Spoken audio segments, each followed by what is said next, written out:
Did you already start? Yeah. Okay. Just whatever, though. Okay. Should I pull it in closer? Yeah, I think you should.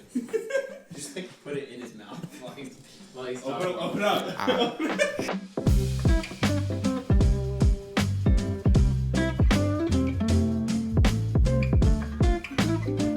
Welcome to Tablenauts. My name is Max, and today we have a very special holiday gift guide for you. The entire Tablenauts crew has got together to give their own recommendations and inspiration for you moving forward to the holidays.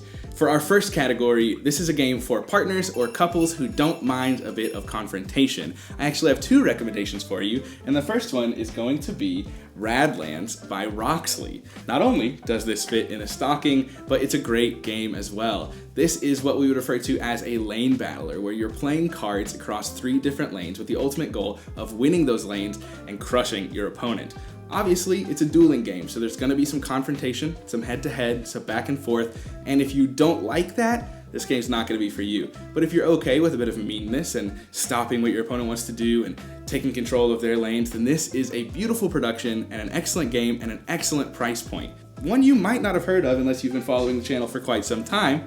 We have The Mirroring of Mary King. This is by Jim Felly at Devious Weasel Games, and it is a game where you're fighting over control of Mary King. One person is playing as the ghost and one person is playing as the mortal. And you're flipping tiles throughout the game using special cards, and basically the person at the end of the game who has the most control of Mary, or if one person throughout the game is able to take full control of Mary, will win. An excellent game with a good price point, good production, and you can play it in under a half hour. Very much recommended by me. Hi guys, this is Emily. I have a recommendation for the book lover in your life, specifically the mystery book lover. For me, when I was growing up, I absolutely loved mystery stories, and I still do. My favorite growing up was Nancy Drew. This is Nancy Drew Mystery at Magnolia Gardens, basically putting you into a Nancy Drew mystery story yourself, and you have to examine all the evidence, examine the suspects, and you basically solve the mystery yourself. And so I personally really loved this game. It's kind of a one-off game, so it's a one and done kind of thing. So for us, solving this mystery story was super fun, and we had a lot of fun doing it together. Voldemort. Oh, hi. How you doing there? Do you know somebody who loves playing cards? Not just any cards. Do you know somebody who loves playing with a standard 52 card deck? Then I have a gift recommendation for you, my friend. How about Regicide?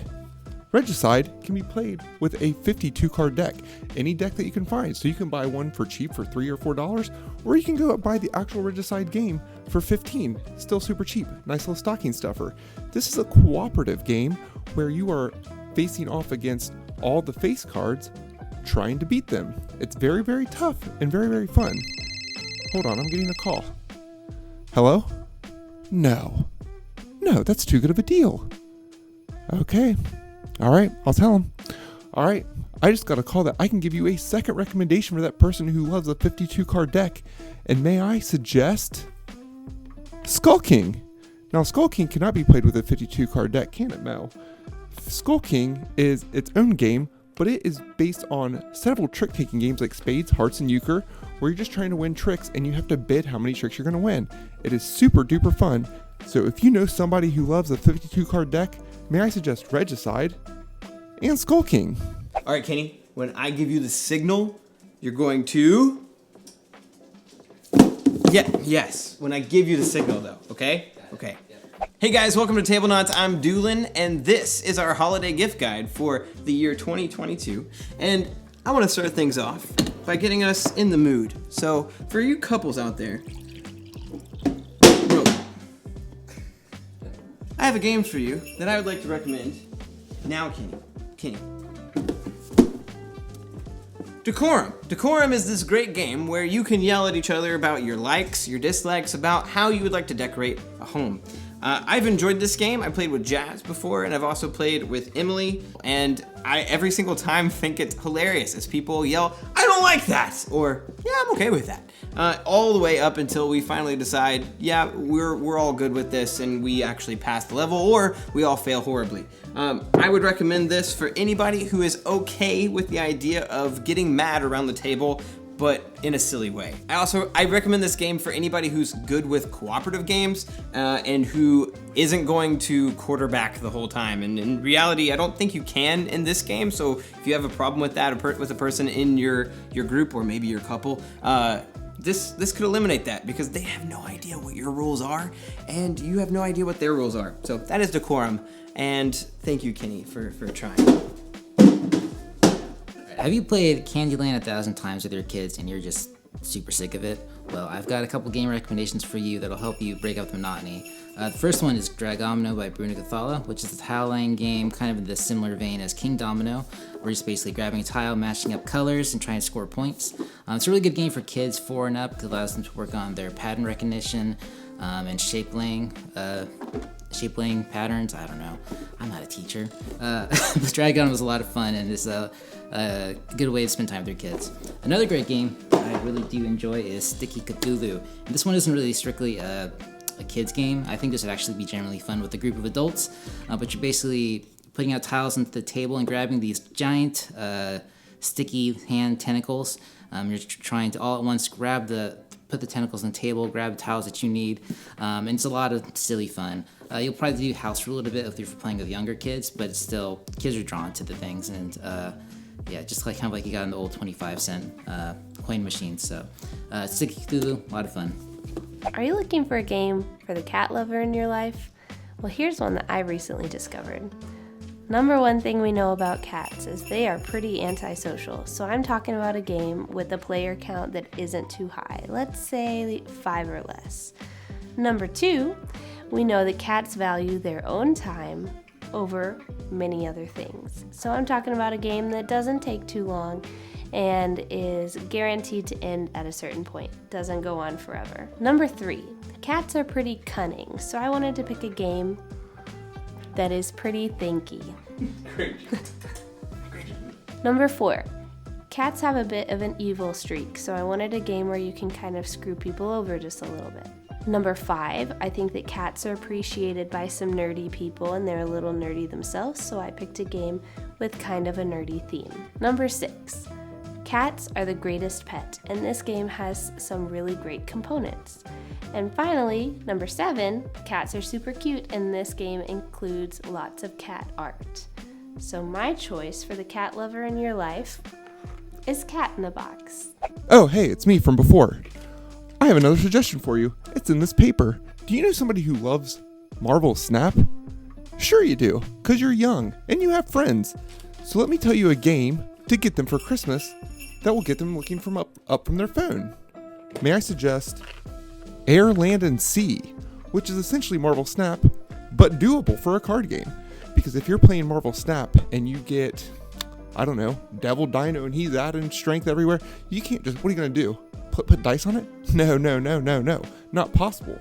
But Air, Land, and Sea, Critters at War, you can play the same style of game where you're trying to win 2 of 3 lanes with cards that have special abilities.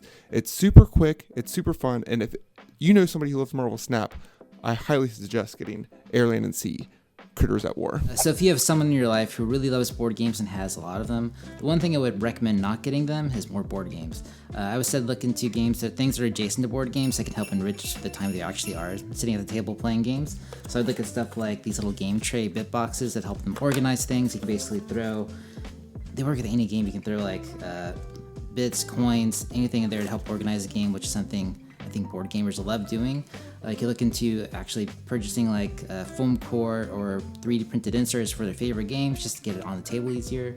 You could also look into something like these iron clays, which are basically poker chips that can act as like scoring points in the game or replace just the coins in general. They have really nice like tactile feel to them, and they are super high quality, super nice. And like I think like another thing you can look at is possibly looking at something like Etsy, where there are just so many like creators making really nice, unique, one-of-a-kind things for people's favorite games. So like you can make someone's favorite games even more special. So You guys got that family member who's just a little too into puzzles? I got a board game recommendation for them that... Kenny, for the last time, stop throwing this at me. I would like to recommend to you guys Echoes by by Ravensburger. They'll notice the Ravensburger on the box immediately and think, this is a puzzle. Oh my goodness, picture of a martini glass. But guess what? It's not a puzzle, it's a board game actually, and you're tricking them into playing this audio puzzle board game that you can do together. Guess what? It's cooperative.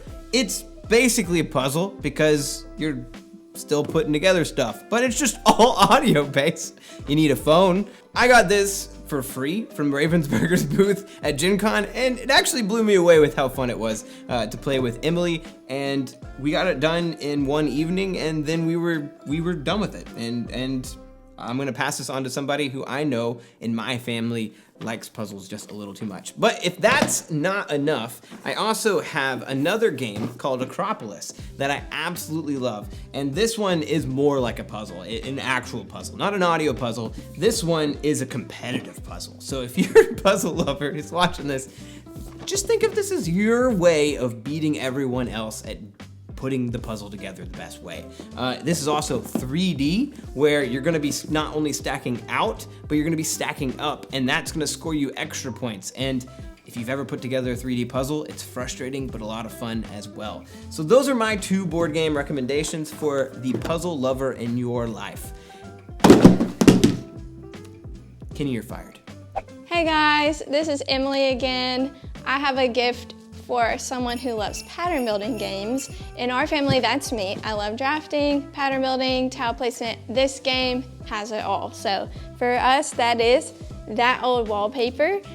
This game, you're basically trying to draft cards and then place them into pairs in order to score points. The artwork is really beautiful. It's supposed to remind you of like the old wallpaper at your grandmother's house. And so I like the theme a lot. And then also, the way that you draft the cards is really interesting. You like play a card kind of blindly, a number between 1 and 10, and everyone else does the same, and what you lay determines the card that you end up getting. So there's some strategy in there, and then there's also some like different types of tiles that you can get for more points and collect them. And this one's just a really fun one for me. Almost quitting time. Okay. How are you? I bet you know somebody who loves very complex games. Do they love complex games that are so complex that they're not fun until the 4th time they play? They're reading rules for 2 weeks. They're watching videos. I bet you do. Because you know me. And I love those games. So if you wanted to get a gift for somebody who was like me, I have some suggestions for you. Underwater Cities? No? That's too light? Underwater Cities is too light for the person you know. Okay. What about Hallertau? It says expert level. Baby level? So not Hallertau. All right. I got one suggestion. This is one suggestion left. I can't even lift it, it's so complex. Because weight equals weight. Kanban EV. From Mr. Complexity himself, Vitel Lacerda. Kanban EV, you are playing a middle manager running a car factory, trying not to get fired. That's the whole point of the game. You don't want to be in last place because then you get fired. And this game is all about running a factory. You got to get car plans, you got to build the cars, and you got to get them out of the factory. It's very, very complex, but it is very, very fun. If you know somebody who loves deep, complex games, I really suggest Kanban EV. So I know what you're thinking. This is a lovely Christmas tree. But you know another thing I really love painting? Minis. Especially this game, Marvel United. So I think this is a great game for people that you want to introduce to mini painting, especially because the mini sense games are a bit bigger, larger volume. They have really vibrant colors, and I don't know, they're just, you kind of have a painting guide as you're going through it, because you know what Wolverine looks like, right? I think a really great aspect of the game is that it's a game that you can introduce to a wide range of people. I think many gamers tend to be for, I think, more of a hardcore crowd, but this is a game you could introduce to a family, to people who are fairly new to games, and they could, you know, enjoy the game, but also enjoy your well-painted minis.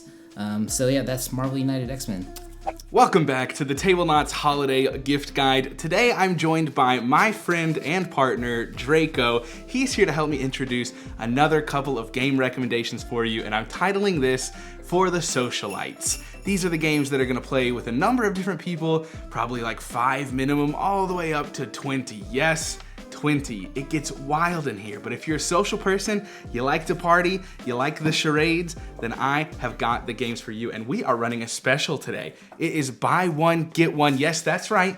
You buy one of these, you get it.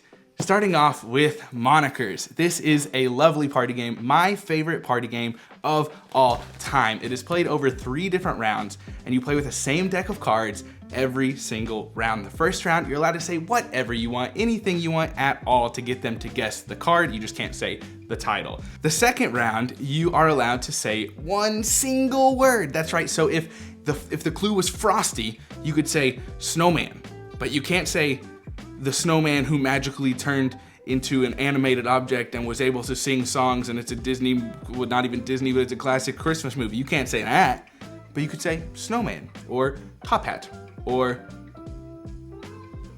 can't say Frosty. That's against the rules. Then the third round is charades. So you have to think of some sort of charade to get your team to guess Frosty, but think about it. The first round, these cards were all new to you. The second round, you've seen them before. The third round, you've seen them 2 prior times. So you're getting more and more familiar with the cards, but the prompts, the difficulty in actually getting someone to guess is becoming increasingly more limited and increasingly harder. But this game leads to so many laughs, and I have come up with so many inside jokes with this. You can ask Jeff and Jamie at Foster the Meeple. You can ask my friends David and Erica. It doesn't matter who it is. Monikers leads to some of the biggest laughs and most fun and longest lasting memories in any board game whatsoever. Now, to move on to my second one, I know, it couldn't possibly go a video without being mentioned. It's Blood on the Clock Tower. This is a big, expensive, beautiful, over-the-top social deduction game, and this is for those who really are into the social experiences and have a consistent group they can get together, because trust me, it's not cheap, but it is worth it. And I think it would make an incredible gift for someone at the holidays, especially with holiday parties. You learn it, or you tell them it's coming, they can learn it. That would make for an excellent holiday party, and that's one that I want to be at. Thank you for watching. These have been our recommendations in the Tablenauts 2022 gift guide. We hope you enjoyed, and happy holidays to all of you out there. Thank you so much.